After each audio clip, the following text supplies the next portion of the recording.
நம்ம ஒரு நாள் மூத்தா போயிரும், தனித்து விடப்பட்டுரும், என் குடும்பம் எனக்கு துணைக்கு நிற்காது, சொந்த பந்தங்கள் வரமாட்டாங்க, மனைவி பிள்ளைகள் யாரும் வரமாட்டார்கள், நண்பர்கள் வரமாட்டார்கள், நான் மாத்திரம் தனித்து விடப்படுவேன். அந்த மண்ணறையில் எனக்கு துணை நிற்பது என்னுடைய அமல்கள் மாத்திரம்தான், நான் ஓதிய திருக்குரான்கள் மாத்திரம்தான், நான் செய்த திக்ருகளும் தஸ்பீகளும் தான் எனக்கு துணை நிற்கும் என்பதை ஒரு மனிதன் உணர்ந்தால் புறம் பேசுவதில் ஈடுபடுவானா, பகமையில குரோதத்தில் இருப்பானா, தேவையற்ற சண்டை சச்சரவுகளில் ஈடுபடுவானா, மார்க்கத்தால் தடை செய்யப்பட்ட ஹராமான பொருளீட்டலில் ஈடுபடுவானா?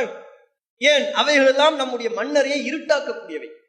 நாம் பேசக்கூடிய புறம், நாம் பேசக்கூடிய அவதூறு, நாம் சொல்லக்கூடிய பொய்கள், இன்ன பிற பாவமான காரியங்கள் அனைத்தும் நம்முடைய மண்ணறை வாழ்வை இருட்டாக்கக்கூடியவை. நாம் ஓதக்கூடிய திருக்குரான் நம்முடைய மண்ணறை வாழ்வில் ஒளியூட்டக்கூடியவை. நாம் தொழக்கூடிய தொழுகை நம்முடைய மண்ணறை வாழ்வில் நமக்கு ஒளியூட்டக்கூடியவை.